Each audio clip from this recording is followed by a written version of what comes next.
Thank you for tuning in to this conversation in support of the new residents of our 6th iteration of the Regional Art Residency Caribbean Linked. It has been 3 years since our 5th iteration in 2018, which seems like a lifetime ago, especially as we stare down the barrel of the ongoing pandemic. Before we begin, we would of course like to express our gratitude to Bangiro, Mondrian Funds and Unoca for supporting Caribbean Linked over the years. Hello everyone. Massive thank yous to our angel investors who continue to give time since the inception of Caribbean Linked in 2011 to ensure that the lifeblood and the spirit of the residency program grows from strength to strength. A very special thank you to Gerrit van der Hout and Margaret Couver, who tirelessly work with the funders in the Netherlands to ensure that Caribbean Linked can survive. And many thanks to the ever generous and kind-hearted Elvis Lopez, director of the oldest alternative school in the Dutch Caribbean, Ateliers 89, and Caribbean Linked's co-founder, for extending support, willingness, and an open heart to all of our participants as CL's gracious 2022 host. On the back end, we have Catherine Kennedy, our tech guru and wizard, who's offering us support, building on the already incredible work that she continues to do to make us shine, be present, clear, and loud for this transmission, along with being our stalwart administrator and dear friend. Thank you so much, Catherine.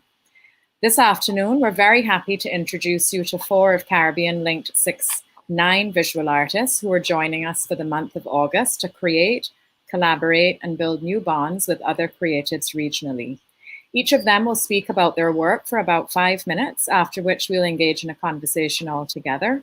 We'll reserve the last 10 minutes of this hour to address questions from you, the audience, which in its 6th year is offering another live session at the end of August with the remaining 5 residents. And now for our introductions. First up is Taisha Carrington. Taisha is a Barbadian multidisciplinary artist working in performance, sculpture, body adornment, and installation.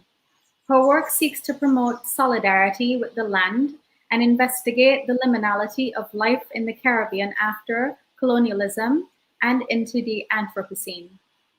Taisha invents devices and explores performances for self-healing and facilitation of social dialogue about climate justice, while proposing methods for rebirth, reclamation, and reimagining the value of Caribbean people and communities.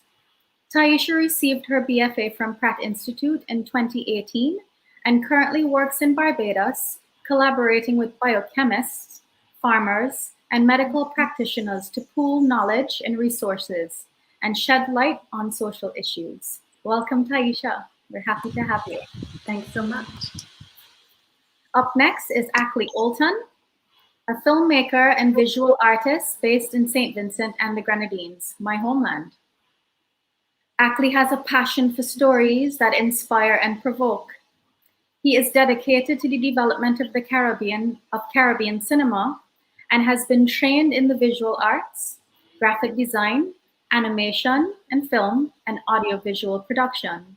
He has been building a professional career as a director of photography with 8+ years of experience with cinematography, color correction, grading, and video production on several local, regional, and international projects, including award-winning fiction and documentary films. And now we'd like to welcome Susanna. Susanna Pilar is a Cuban artist joining us today from the Netherlands. She completed a postgraduate course in new media at the Karlsruhe University of Arts and Design with the JAD Scholarship in Germany. She studied at the Fine Arts Academy San Alejandro and the High Institute of Arts, or ISA, in Havana. She was artist in residence at CAD and SR from 2019 to 20 on a research fellowship in Italy and Kenya, and a guest professor with the Peter and Irene Ludwig Grant at the Hungarian University of Fine Arts in 2020. She recently exhibited in the 6th Lubumbashi Biennial in the Democratic Republic of Congo, at the 13th Havana Biennale, and in Resilience and Resistance in African Diaspora, New Museum of African Civilizations in Dakar, Senegal. Welcome, Susanna. And finally, we'd like to welcome Sarabel Santos-Negrón, who is a multidisciplinary artist, educator, and museum professional. Her work is informed by the experience and memory of the social, environmental, and political economic aspects reflected in the landscape of Puerto Rico. Sarabel earned an MFA in Studio Art from the Maryland Institute College of Art and an MAE in Museum Studies from Caribbean University in Puerto Rico. Sarabel has developed a self-residency called Residencia del Rio, an ongoing research project in Puerto Rico. She received the Borimix 29 Award for the social currency project Valor y Cambio and is currently the director of the Museo de Arte de Bayamón in Puerto Rico. So we'll now like to invite each of you to speak a little bit about your practice just for 5 minutes, and we're going to kick off with Taisha. Welcome, Taisha. Thank you. Thanks so much for having me, and thank you for the opportunity to be a part of this residency. Following up on the introduction that Holly gave, I'd say I started my current body of work in 2019 when I returned to Barbados after living in New York for 5 years. During that time, I came to realize that my knowledge of the island, gathered largely in my younger years, didn't have a lot of me in it. I didn't, like many local Barbadians, I never really explored the island or traveled or found ways to know it outside of the institutions I was a part of, being school and my family and so on. So in 2019, I set out to do what I call making peace with my island, facing the reality that I might have to migrate based on my career path and the things I wanted to accomplish in life. And I thought I should find a way to explore and determine for myself what life here could be like. And that inherent in that analysis for myself was understanding the climate crisis and all of the very relevant issues happening currently. And my work addresses that through inventing devices. So Catherine, you can bring image number 1. So this was one of the first pieces I brought to fruition after returning home, and I call it an Ecosphere Reliquary. With this work, I attempted to create a self-sufficient device that really was a metaphor for life here on the island. I wanted to see what conditions were necessary for us to thrive, or under which conditions we might die, prosper, how we might react, how we might adapt. And of course, a lot of this language might sound familiar in the realm of the climate crisis. And I guess at the time, I wasn't focusing heavily on that aspect, but it came out as I dedicated my time to developing this work. So what it really is a basin that has salt water, I gather, from the ocean. And it's supposed to fuel this entire system. This was about the 7th iteration of this project. And the others you can see on my website, but in some occasions I tried having the plants inside where they are protected and sheltered, but they are deprived of oxygen. And it was interesting to see how they adapt, changing color, broadening their leaves, stunting their own growth. And just all of it really was a therapeutic process for me, just waiting on the plants to grow and having to attend to them daily. On this final iteration, the plants did grow and survive for a pretty long period of time until I removed myself from the equation and they eventually died. We can go to the following image. This is the last performance, the most recent performance I did here in Barbados. It was about 3 weeks ago. And it was an idea I had for maybe well over a year and a half now, where I just wanted to play musical chairs, a very universal symbol of a game of chance. And I thought it was such a perfect fit for my experience of the Caribbean at this time. It's very fragile. You know, lots of firsts are happening here for us in Barbados. We recently had the volcanic eruption happen in our neighboring island, St. Vincent, that impacted us. Hurricane Elsa impacted us recently. And for me, it's a lot of firsts in my lifetime, and same for my parents. And collectively, we're going through this experience of fragility and uncertainty and unpredictability. And by building these chairs, where I invited others to help me, we spent about 3 hours building the chairs, and then I played a game. I played the musical chairs game. And what I sang while playing musical chairs was a familiar song by the mighty Gabby Emerton, which is really a song of displacement.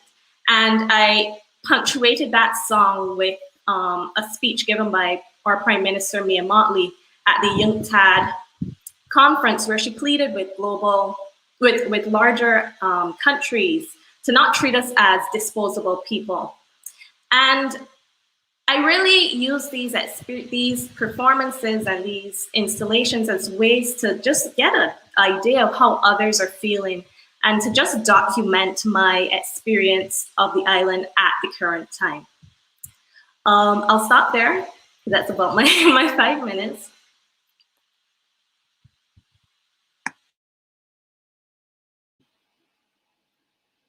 You're muted, Alan. Yes. Sorry, we can head over to Akley. Thanks, Taisha. Sorry about that. Thank you, Taisha. Thanks for sharing. I feel already like so many commonalities, you know, between how the Bajan expresses and the need for the Vinci's expression. So I appreciated that. So for me, image making came to me in a sort of natural way, where it was perceived like, you know, I was a kid who was born with this talent, and the environment that I was in celebrated the talent, and it allowed me to I guess create a sort of safe space where I could do whatever my imagination wanted me to do, and people would tell me if it's beautiful or if it's not, you know, and I would feel encouraged, and that was my family. And you know, I left that and I went into the world, and I kind of you know, dealt with the post-colonial system that we live in, and little by little you learn bits and pieces of yourself based on this system. And somewhere in between there, I stumbled upon the first stories of the indigenous history of the island, and it just sort of, you know, like spoke to me, but it didn't really say much.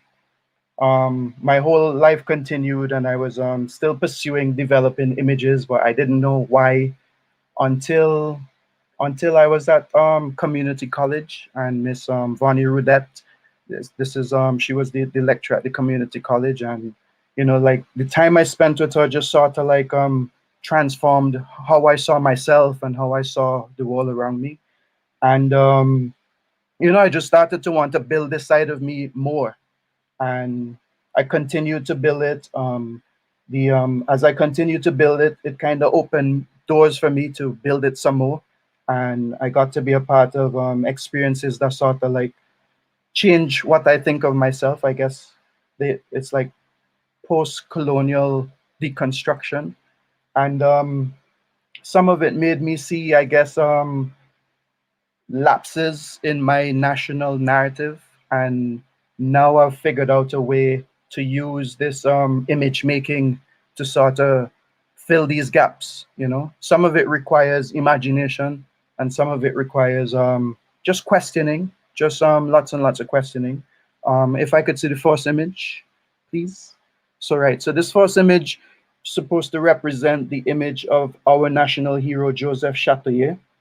He when he died, the island was taken and colonized by Europeans, and St. Vincent was created. You know, he has these implements. You know, he has a sword, he has a pipe, he has a turban. You know, he has this loincloth-looking thing, and in his culture, these things that he's wearing mean something, because he was actually a king. You know, the chief of chiefs of his people. So these things mean something. And he is our hero today, but we don't know what these things mean nor where they come from.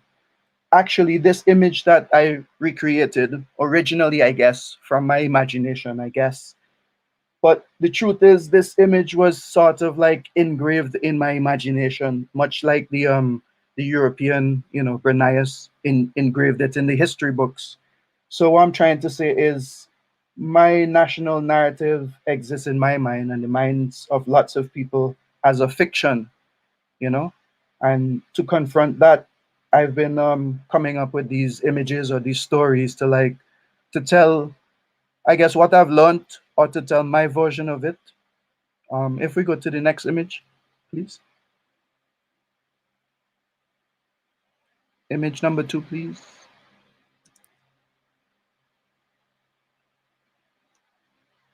Yeah. So right. Yes. So this image.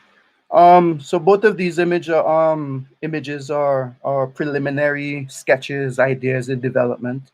Um, So this one, it's kind of like a merger of two things. One of it is my imagination, and the other is, I guess, the picturesque postcard Caribbean that we are all accustomed to, that we all know. And I just like to like juxtaposition, I guess, the destruction, the death, the chaos, the genocide, the exile of people who used to occupy these lands that are now portrayed as beautiful, pristine places for people to come and relax.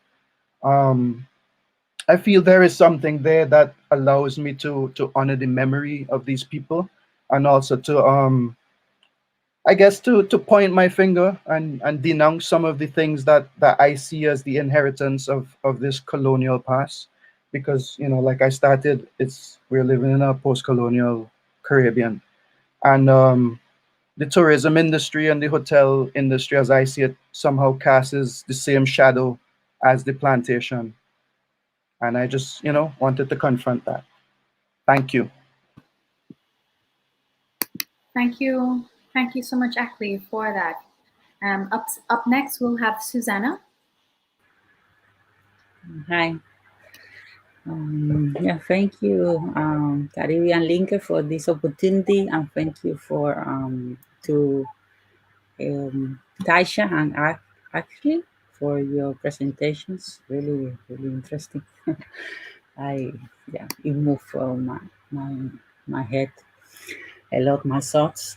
So I would like to speak about two works, which one is a little bit more. I see right now a little bit more historical, let's say, in relation to what I have done and what is happening right now at the moment. And the second work, I see it more like it speaks to me like every day. It's speaking to me even today.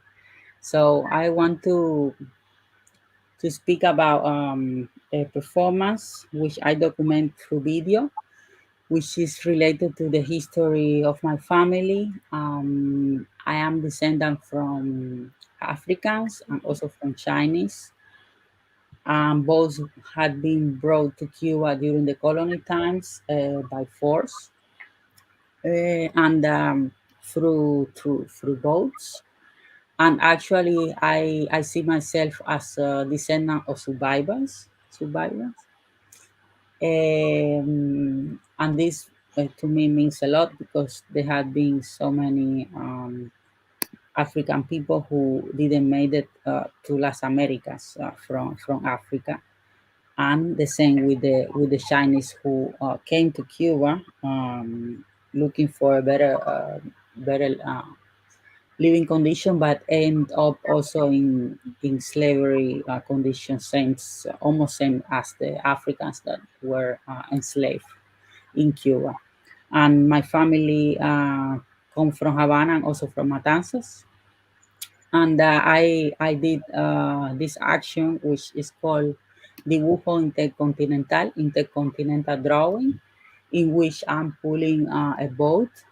Catherine, could you help me with the image, please? I am pulling a boat. I'm trying to use my waist to pull the boat until I can move it at the end. I don't know if it's possible to show you the image, Catherine. Maybe if you could help me with the image. I think there's a technical issue on the back end. Okay, Um, yeah, it's fine. Susanna, if you can keep speaking about it, Catherine will put it up when she can. I'm sorry about that. Yeah, no, it's no problem. So what I did is I was pulling a boat, and I put a rope in my waist, and I was trying to pull for about 1.5 hours until I managed to move it a little bit. So to me, that action represents uh, the heritage I am carrying out. And to me, this heritage also involves this trip of my Africans and Chinese descendants. A trip that they didn't choose, a trip that they didn't, yeah, they didn't have other choice to do, but they managed to survive that trip and even create new life from that. So to me, this is really, really important also to remind to myself every day. And this work is also really connected to the other work, which is called Resistance, in which is the one I'm saying that speaks to me like quite a lot even today, because we have a really difficult situation at the moment in Cuba. And that work that I did in 2019 was mainly speaking about resisting as a Black woman, resisting every day also as a Black artist. But we have also a big, let's say, tradition in Cuba of resistance as Cubans, and still today we are going through this, and we still trying to resist to everything from daily life things to major issues. So I had to learn that through the years, and this also came from my ancestor who had to resist from the moment they were forced to to come to Cuba against their own will. So for me, those two words, dibujo intercontinental and resistance, are very important. That's why I choose them both. And yeah, this is what I wanted to share with you. Maybe you can check on my website or my blog. Oh, okay. So this is the first one. Actually, I have a video as well, which document the process, a little bit of the process. It's a video of like 10 minutes, and you can see it also on my website. And then the other image of resistance, which is steel. You can also find it. I think on my website you can find a video I did, and this was about an hour. I was through the whole action that I filmed. I was having air fans, like big fans, and they were blowing on my body all the time, and I was trying to resist to that. And by this, I choose this way of doing it because it's something you cannot see, but you know it's there, and you are resisting to that. But sometimes you are not so sure, but it's there. So this was a way to show this invisible force that was trying to turn me down, but I was resisting all the time until I managed actually to stand still after an hour of that. So yeah, thank you. Susanna, thank you so much. And last up, we have Sarabel. Hi, thank you so much for having me here. I'm so pleased to be here today. Well, as an introduction, I would say that my practice is nourished by very personal experiences that I gather from the everyday, from where I live, and what surrounds me. For many years, I have been immersed by the experience and memory of the Puerto Rican landscape. Landscape is a visual element that defines a place and its culture in a specific historical context. For me, it is also identity. It is something that I carry inside. Landscape sometimes is regarded as a physical space or as a specific portion of the Earth's surface. It is perceived as the result of human-nature relationships in a given area. In my art practice, landscape is the frame where I started to point out the environmental concerns and the social, cultural, and political activities or situations regarding to the island of Puerto Rico in a specific time. Landscape has the evidence of our social and human progress, but at the same time, it remarks our decadence and needs. As you may know, Puerto Rico is an island, particularly known as a vacation paradise. However, it is the world's oldest colony. We are an incorporated territory of the United States. Our lands and natural resources are governed by the great interest, mostly managed for the benefit and enrichment of foreign investors. The landscape that people pray us for so much is one that I am afraid of losing. So working the landscape in my practice is the way I have to reclaim my space, my land, possess and return me to the land where I was born. To talk more about this, I want to present two works and its context. Both of them were created after Hurricane Maria and during the pandemic of COVID-19. In 2018, I decided to develop this work entitled Insula, Island, Isolated House, Place of Little Importance. It is a floor piece created with drawings and photographs intervened of different grounds from towns that I have been in contact a couple of months after Hurricane Maria hits. Looking to the ground was the way I did to walk safely over the rubbish. I was intrigued of what the ground can tell me about the place and the time. Also, a way to think of where I was standing, walking, or where I was stranded during that catastrophe. It was also a way of documenting the losses of many families in the island, including mine. So with this floor piece, I was interested in the Pick an Island, where you can stand for, but not for vacation reasons, but for embrace the reality of its social and economic conditions. This island is filled by debris and belongings of people. I wanted to remember how Puerto Rico was after this atmospheric disaster, and also even how Puerto Rico still is. I need not to forget. When I remember, I feel in place. So talking about memory and remember, in 2020, the second picture, please. After when the pandemic just started, I decided to create a calendar of days we were in full confinement in Puerto Rico. I named it Ir y Retornar, Going and Return.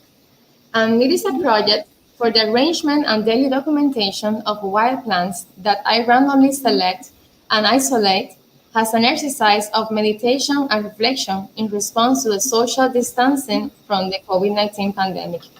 With this, I seek to make a catalog and a calendar of leaves with which I keep memory of the passage of time and the change of an organism when it is separated from its natural state. The project was started on the first day of quarantine in Puerto Rico on March 16 until May 26, 2020, the day the government made confinement more flexible. It consisted of visiting a small jar that I have in my residence studio in Bayamón, Puerto Rico, where I collect different leaves and deposit them in a tiny sealed plastic bags. The activity became a ritual. I woke up, I went to the jar, I searched, I selected, I counted, I returned to the house, and then I safeguarded what I found. I kept the count of the days in quarantine by the amount of leaves that I collected. This meditative exercise of the passage of time led me to keep using the calendar as a way to save memory of the days that I lived from the same place. For this reason, during this Caribbean Link residency, I'll be working in a project making cartographies of time and space, a new kind of calendar that is nourished by the collection of data about the state of the weather based on my daily experiences. I hope to the end of the residency show the results. Thank you. Thank you, Sarabel, and thank you everyone for sharing about your work so generously. So many parallels already with the body, post-colonial context, memory, ecologies, power and history. Really fascinating. So to jump right into the conversation, we'll present you with 2 questions to the group, and you can feel free to address in whichever capacity you choose to and a call to. First up, what do you think the value is having your work being supported in a program like Caribbean Linked? This year preempts the physical meeting in Aruba in 2022, fingers crossed. How do you feel that this encounter will prime you for the residency's physical manifestation?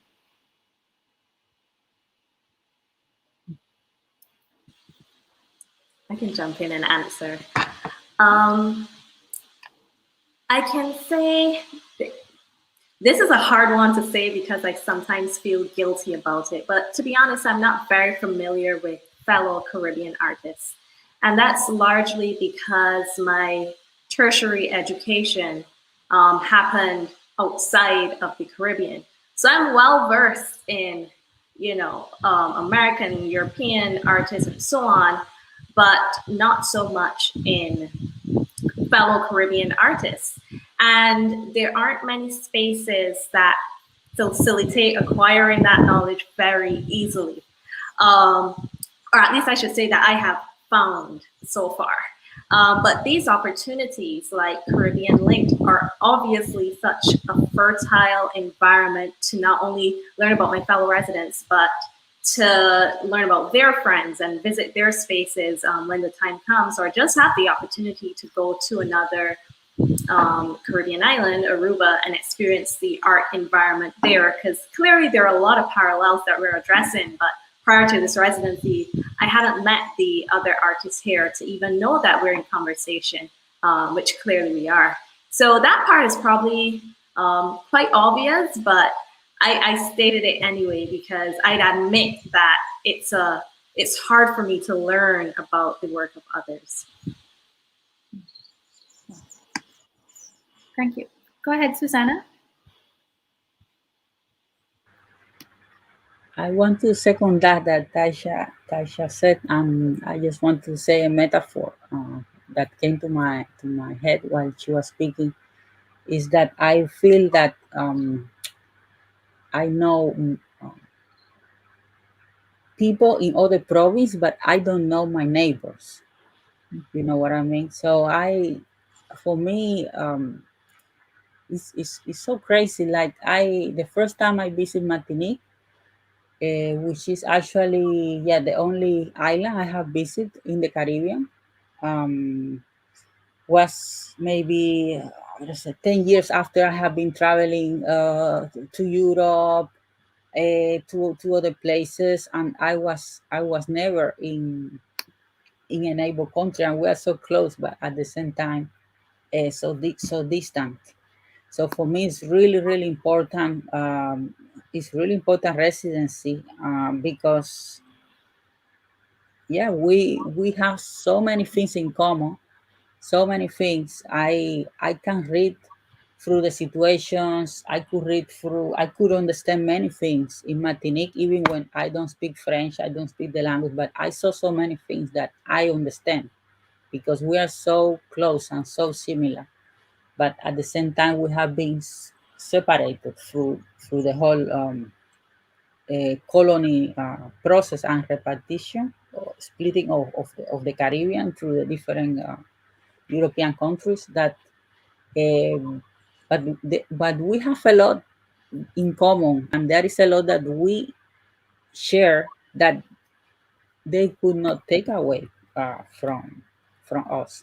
Mm-hmm. So I love this initiative, and would be great if there are more of this, so that we can leak more, and we can develop more in those things that bring us together. I'm sure we can get so many things, so many good things. So I just wanted to say that. I would say also that I need to find other voices from the Caribbean that are similar to mine. Also, I think that having this, my practice gain context and perspective. So it's something that I feel that I needed. And also create connections. As Taisha and Susanna said, know our neighbors. We need that. So I am very glad to be here and thank you so much for that. If I could just make a contribution. Um, so there's this book by James Baldwin. If Beale Street Could Talk, and I guess it speaks about the experience of Black communities across the U.S. And basically, like what he's describing is that wherever he went, it was as if he was coming back home to the same place. It was as if he was finding home in different communities or different places across the U.S. And I think that spans across the Caribbean. I think it spans across, like maybe like the Black diaspora as well, where there are these communities where you just see things that, like you feel familiar, you feel at home.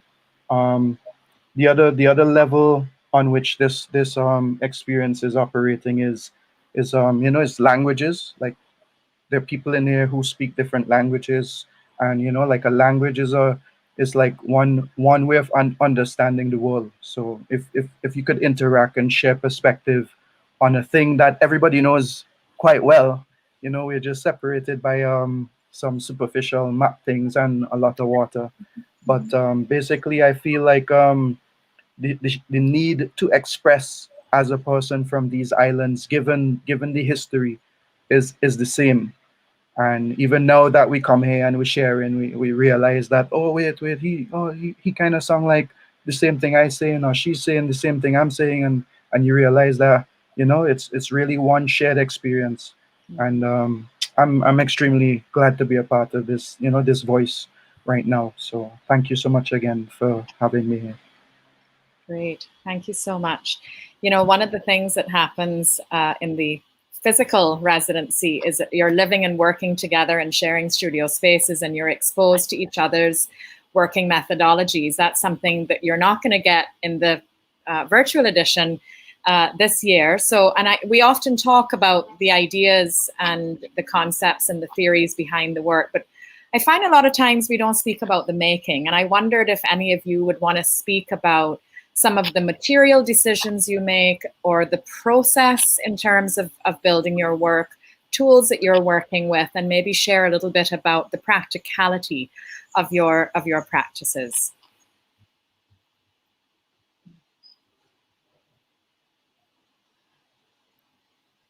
In my process, there is a lot of unconscious things that happen, but when I look to it after, I realize that there is a lot of connections and things between the decisions I made and the different works I developed, that they respond unconsciously. They respond to conscious things and things that happen to me or that I am concerned about.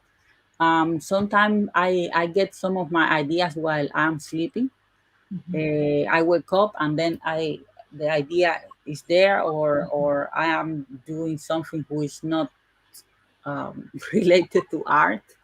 I don't know. I'm just maybe trying to buy something in the market, and then suddenly the idea is coming.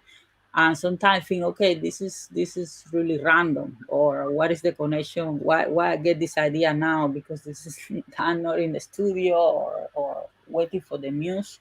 So I think, okay, what is this? And I think it's just part of the things I am concerned about, and they stay there up in my mind, even when I am doing a breakfast or doing something. Like they are part of my life, so they are there, living all the time with me, and they turn on a shape of a work, or on a shape of a performance, or a photo or video. I can tell a sample of homage I did a few years ago to the Cuban and American artist Ana Mendieta. I make an homage with Afro Cuban practitioners of Afro-Cuban religion, and this came to my mind while I was on sleep. But weeks before I was thinking of her, I visited an exhibition of her, and this was really on my mind at that moment. So this just came one night. I was sleeping, and then bam! I said, okay, I think I need to make an homage for her in Cuba if she allows, of course. So I would say that that it just comes through the daily activities and the daily things I am doing, and I not always choose the material. The idea comes first, and then I think, okay, this material this way is the most is the one who to which I can communicate the most. This I want to say or communicate or express. So yeah. Thank you. Anyone else? Taisha?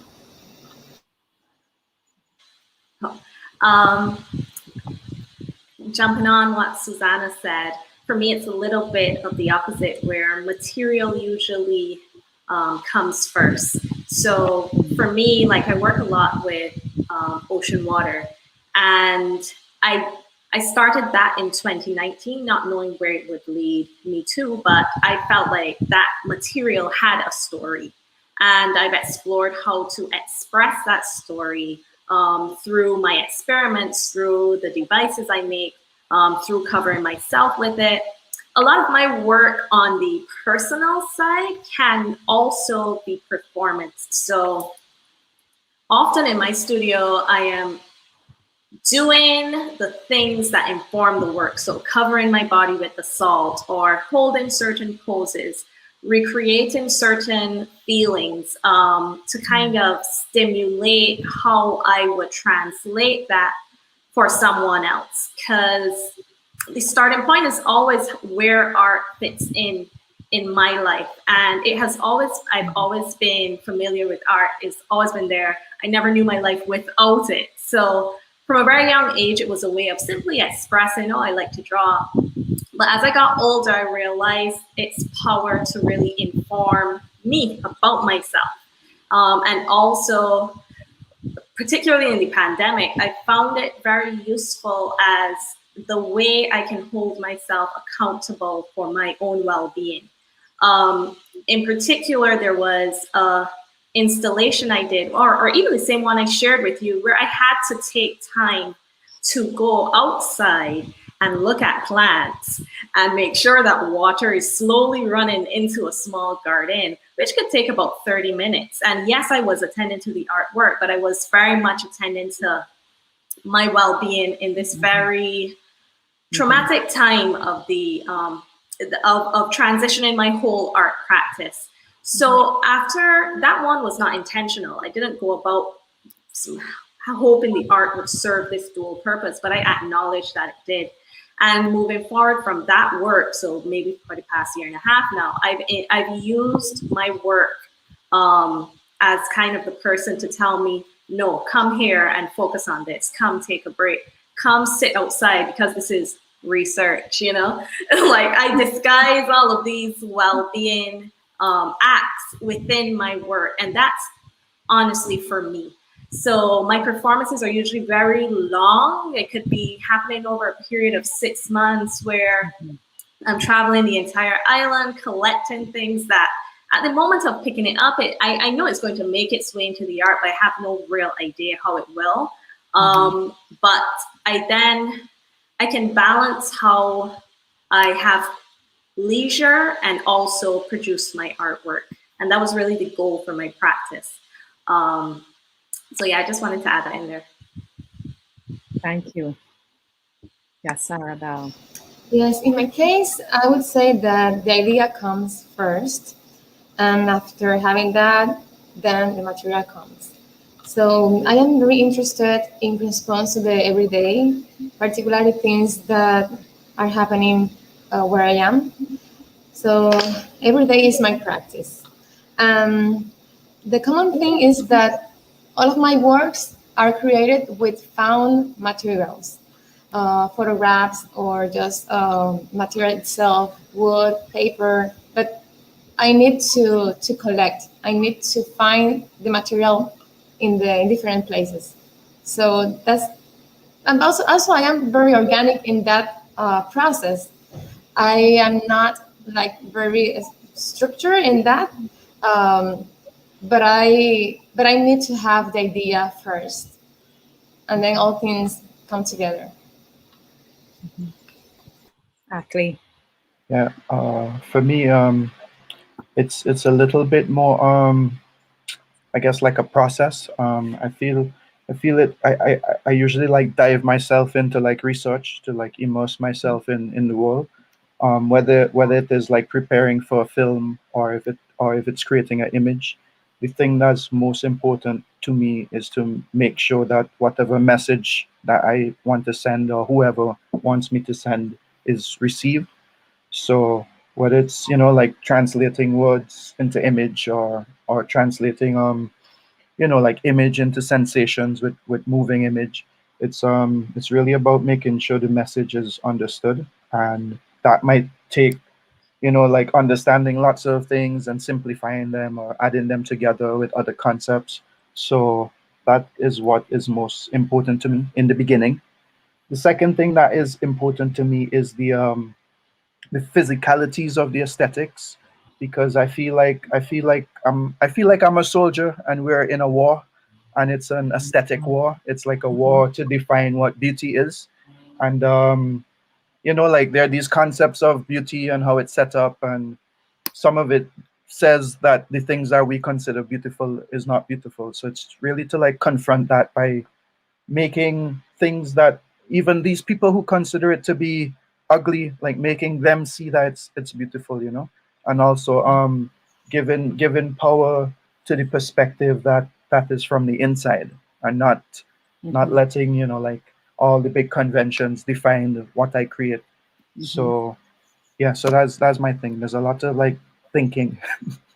Great. Thank you all so much. Now, of course, Holly and I have a whole host of questions, but we're at 4:48, and we are also, I think we have some questions coming in from the audience. So maybe, Catherine, I'm not sure if you have a question that you can share with us.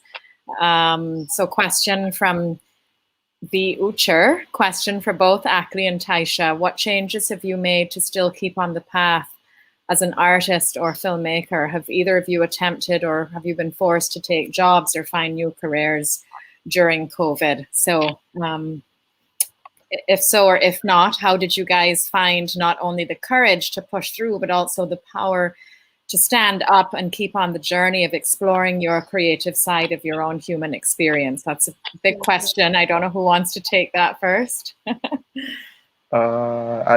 from a Bajan, so maybe you could, honor your, or I could do it. Okay, I'll go ahead first. I think I might know the person as well. To be honest, I have been extremely strategic. It wasn't really a chance situation for me. So I'd say that first. But also the pandemic happened at a time where I had really disrupted my entire practice already. My BFA is in jewelry design and metalsmithing. It's a very particular field, very narrow. So other than a thesis collection, I had no artwork.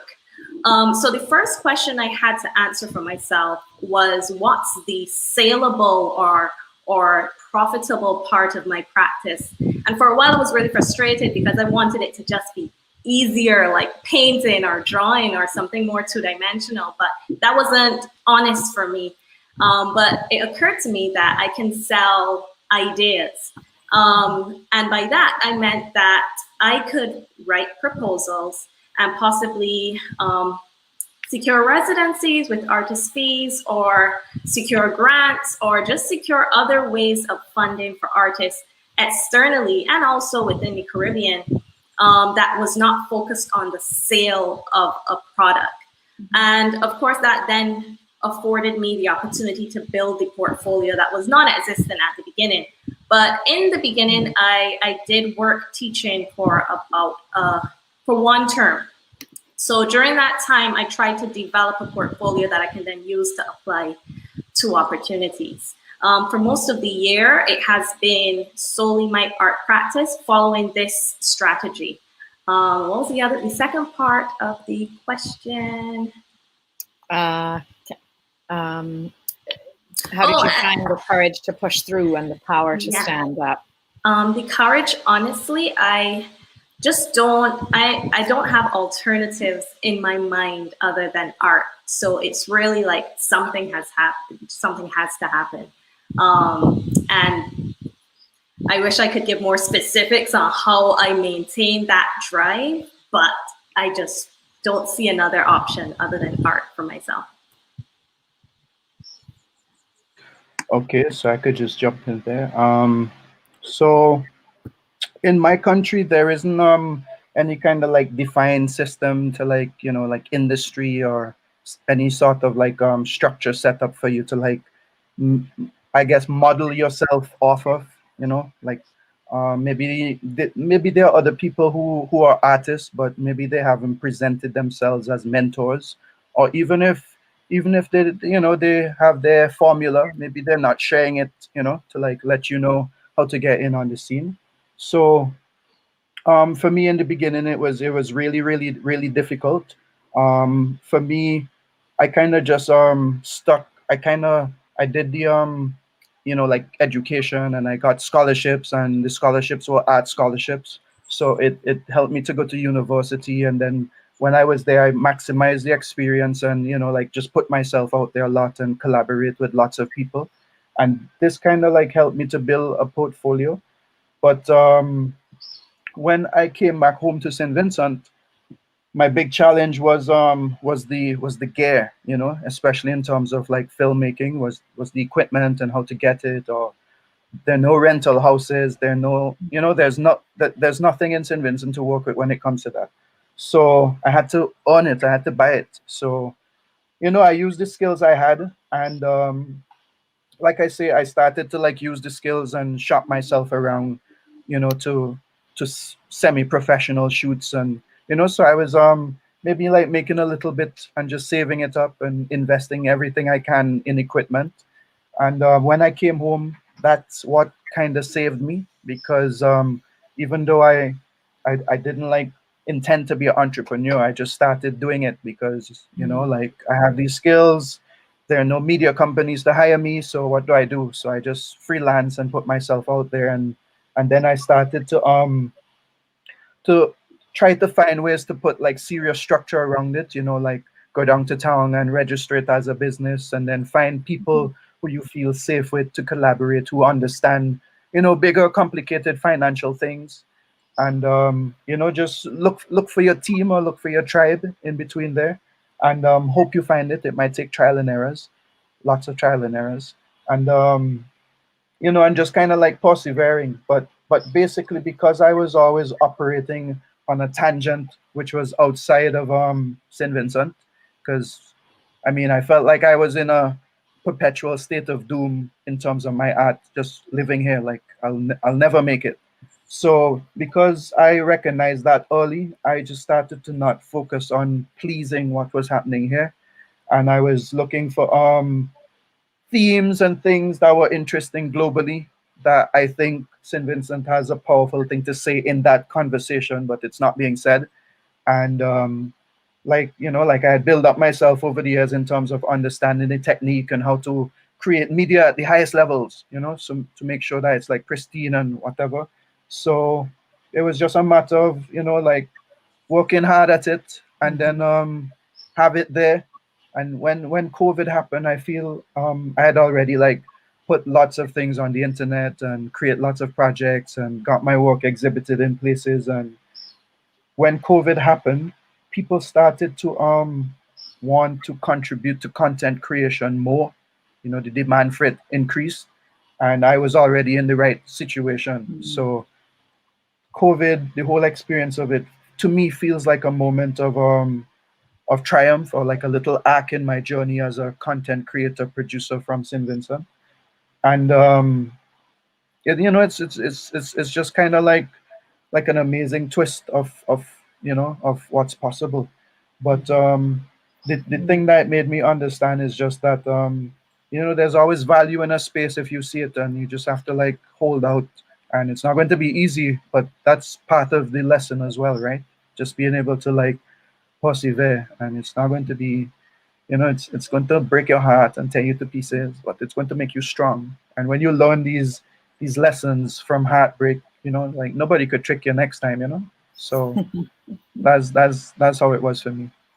Thank you. Yeah, thanks. Thank you, Akley and Taisha. Catherine, do we have another question? Okay, this one coming in from Ethan Knowles. This is a question to or for Susanna. Does your performance work typically incorporate live audiences? If so, how do live reactions differ from those elicited online? I'm curious about the digital life of performance art. Yeah, it's a really good question. I mean, questions. I will reply first to the first one.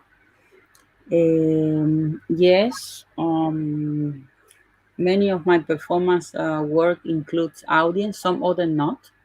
Some other are just me and the camera. But there are many in which the audience actually activates the work. So the work cannot is not happening if the audience is not there, is not part of it. I am directly thinking on the competition I organized in Cuba for natural Afro hair. Uh, it was a performance, but also a public intervention that would not happen if there were not the people participating. So actually, they were the main. They were the main reason for which I did the work, but also they were the main actors, if I could call it like that, in that action. And yeah, for me, in many of my work, the public is important, and the public is the one who activates the work or is part of the work, as I said before. And I decided to do some performance in that way because to me this was the way in which they could understand more what I was trying to say by being part of the experience and part of it. And I felt that I could communicate more with them if they are part of the process, or they're really involved in the action or what I'm doing, or they're also doing the things, so they could realize more, or they could be more conscious. And it was not only like me in one part of the stage and then the public in the other side just looking and being non-active. So for me, it was important that they would also be part of it, so that they could get more what I was trying to express. And to the other question, which is also very interesting, how do live reactions differ from those elicited online? I'm Sure. curious about the digital life of performance art. To my experience, I can only think in two works, which I'm not sure if I had done much online performance, but there is three works actually. There is one performance I did a few years ago. I did it. I was studying in Germany, and I had an invitation to go to the States for an exhibition, but I didn't go the visa because I was not in Cuba, and they would not do it if I was in Germany. So I got invited again. Then after I was still studying in Germany, and I said, okay, this time I will do it online. I will I will just place my body, my digital body, in the exhibition space, and I will just try to just break those barriers, those frontiers of visa and nationalities, passports. So I just then did a performance from Germany to the States, in which I invite the public to play this game when you're a child. So I was live for uh, almost every day in my room during the opening time of the gallery. And then there was a screen in the gallery that was just the same size, like just human size. And then you could see me there, and you could talk to me and interact with me, and I will just offer you to play. Some people were thinking that I was a video, that I was just that it was not live, that I was automatic video. So to me, it was interesting because I had a camera in which I could see the gallery, and I could see people passing by, and I would speak to them, and they would think, "Oh, this is just not live." So they would continue. But then when I would say something about their shoes or their work, they were like, "Oh, you're actually there." And I did it again the second time when I was in Cuba. And still I would not get the visa, so I did it from Cuba to the States using a VPN. And was interesting because some of my friends were in that exhibition, and then one of my friends said, "Why you didn't tell me? I didn't say hi to you." That she just passed me by. And to me, it was interesting to use internet and the online world to to just come across those barriers and those frontiers. So the other two works I is one I did in Second Life, which is called Dominadora Inmaterial, Immaterial Dom, and it's an avatar in which through which I was having a financial slave. You can see it on my website. There is a website for her. Her name is Florelena, and I was through this platform, which is Second Life. I was exploring the roles of the money, and how money is used also like digitally and virtually, but how it represent how it's a symbol of power and transactions of power. And the other work that I did online, the other performance, was during the pandemic last year, and I was inviting was a collective performance which I invite everyone who wanted to join, and we did a group video call, like a Zoom video call, and then I invited them to wash the hair with me. I was washing my hair. Everyone could bring also their shampoo, their things, and we will all wash our hair and also think about controlling, about how we are using our thoughts, our brain, how society is working around that. So those three is my experience for performance online. And the digital files, if you say you're curious about the digital life of performance art. To me, Susanna, just very quickly, because we are over time. So if you could just wrap up quickly with that last answer, please. Yeah. For the digital life of performance art, for me, it will have the same that the life. I mean, maybe the effort is different, but it's all about the experience and to have the experience. So if the experience is involved, even when the platform is different, I think it's still being performance to me, even when we are doing it digital or we are doing it with the public live. So Thank you so much, Susanna. So just before we wrap up, we just have one more question, Sarabel. You shared a couple of images with us. One shows this kind of bird's eye view of a kind of a chaotic landscape, and the other one is this very ordered collection of botanicals that evolved over, I think, maybe 80 days. And they're both obviously engaging with ecological issues in relationship to small island developing states. We are exposed to so much ecological trauma at the moment. What do you want your audience to take away from these works?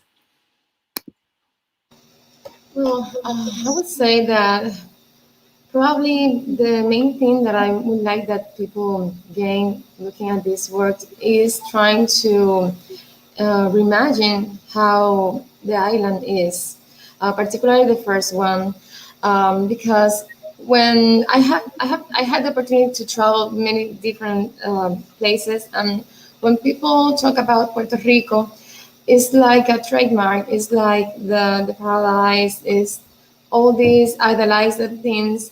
Well, Puerto Rico is beautiful, but I wanted to give other face, and not only to show that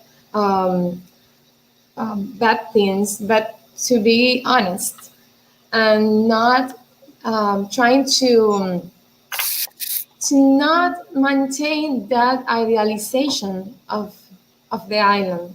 So that is the main purpose of most of my works. Okay. Thank you. Thank you so much, everyone, for engaging and being so incredible with your exchange, and for giving us some insight with regards to your practices, your motivations, and of course, these inspiring stories that you're sharing of survival and thrival in this very moment. And thanks to everyone who has submitted questions, and for all of you looking in this afternoon. Just as a reminder, we will have another public event at the end of the month on August 31st. That's a Tuesday. You can click into the comments box to get that link and set your reminder today, where we'll be able to give you some more information on the remaining 5 artists who we're supporting in this 9-artist cohort. And they include Romalinda Maldonado, John Reno Jackson, Samuel Sarmiento, Belisa Troop, and Claudio Arnell. Thanks, Holly. And just to say that Caribbean Linked 6 virtual program is also supporting a Bahamian writer, Ethan Knowles, who is going to be producing a series of texts throughout the residency, as well as 2 Latin American curators, Miguel Lopez, who is based in Peru, and Sofia Olascoga, who is based in Mexico. And they're going to be engaging with each of the 9 artists in one-on-one studio visits. And in closing today's conversation, we really want to express huge gratitude to those who are supporting this platform, Bank Giro, Mondrian, and Unoka, for supporting Caribbean Linked over the years. We look forward to seeing you on the 31st of August for our last public engagement. Please remember to follow us on Instagram and Facebook, and check our website for more information on the program and more about this year's group of artists. Have a great evening, everyone. Thank you so much. Bye. Thank you. Bye, everyone.